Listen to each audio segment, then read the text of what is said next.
Hi guys, so I'm here with my friend Claire today and we just came back from seeing a show. Do you know what it is? Soho Cinders. Woo!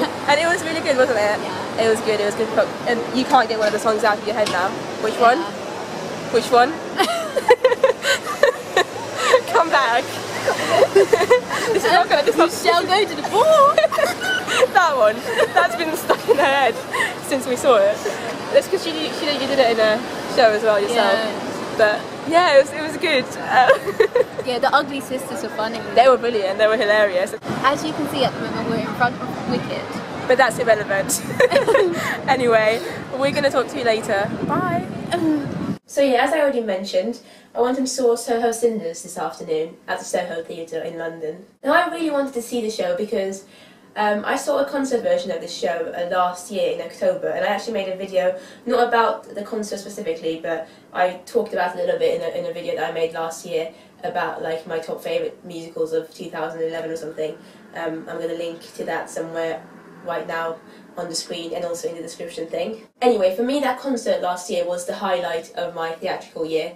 I just absolutely loved it. I thought everything about that concert, that one night concert, it was only on for one night, and I just thought everything about the concert was just amazing. And so I was really excited when I found out that it was actually going to be staged finally, you know, properly with an actual set and everything. So I was really excited to go and see it. And the show was just as amazing as I remembered it from last year, even better with a proper set and, you know, actual like staging as well. Now as I said before, the story is called Soho Cinders, which doesn't really give away much about the actual plot, and some people might be confused as to what the story is actually about. It's basically kind of like a modern day twist on Cinderella, the fairy tale that we're all familiar with. But it's very, very modern. It's set in London, in Soho, which if you live in London you must be familiar with it, and if you don't, it's basically one of the main party places in central London.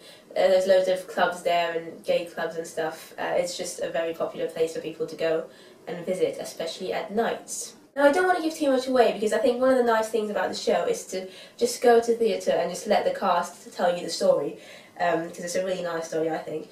But without giving too much away, in a nutshell basically, the story is about two best friends called Velcro, played by Amy Lennox, and Robbie, played by Tom Milner. Velcro's a student doing his A-levels, and you know, he's finding it kind of tough to pay for his books and stuff. They don't have much money, but they live together. Robbie's got some sisters, twin sisters.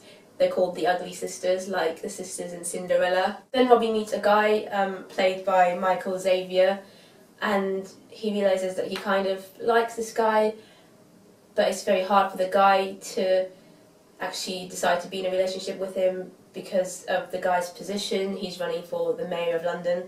And yeah, I don't really want to say anything else to be honest, but that's how it starts. Now Amy Lennox as Velcro was outstanding. She was just as amazing last year in the concert.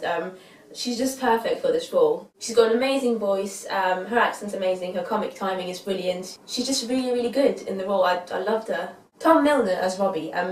When I saw the concert last year, a different guy was playing the role of Robbie. Can't remember his name unfortunately, but he was really good, and because I was used to him, it was a bit strange at first when I saw Tom play it, and it took me a while to warm to him and actually get used to his take on the role. At first I was a bit unsure about him because I felt like he looked a bit too young. I don't know, he just looked a bit too young, and I think because he had a very kind of quiet, smooth voice, which seemed very quiet compared to Amy's especially. I was like, oh, I don't know if this is going to work. But he won me over after like 10 minutes. He was really, really good. I loved his voice. His acting was really good.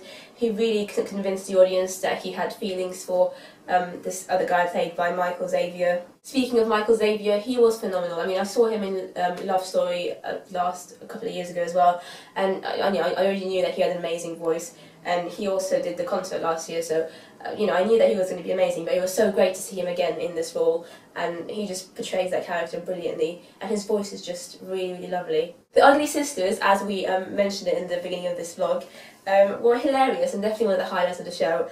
They were played by Susie Chard and Beverly Rudd, and they were both great. They were so funny, great comic timing, they were just hilarious, and whenever they were on stage, the audience just absolutely loved it. The Michael Xavier's character, which is actually called James Prince in the show, has a fiancée in the show called Marilyn Platt, and she was played by Jenna Russell. Now again, she was new to this production because when I saw the concert last year, this character was played by Hannah Waddingham. So again, it was a bit weird at first when I first saw her, because I was used to Hannah playing it, but I absolutely loved Jenna Russell's portrayal of Marilyn. I thought her acting was phenomenal, and I just thought her voice was beautiful. She was just great, and she had great chemistry with Michael as well. I don't think you can really choose a favourite between Jenna Russell and Hannah Waddingham's performances as Marilyn Platt. I thought they were both brilliant, and I loved both their performances and portrayals. The music for the show is by Styles and Drew, and I absolutely love their work. They're two of my favourite composers, and every single song in the show is amazing. Great melodies, you know, very catchy, just beautiful, and I loved it. You know, the score for this musical is one of the best things about it. I also only found out today that the book of this musical was co-written by Elliot Davis, who also wrote Loserville. And that was interesting, because I love Loserville as well, and this is amazing. Anyway, overall I thought it was a really, really good show. Very heartwarming, very real.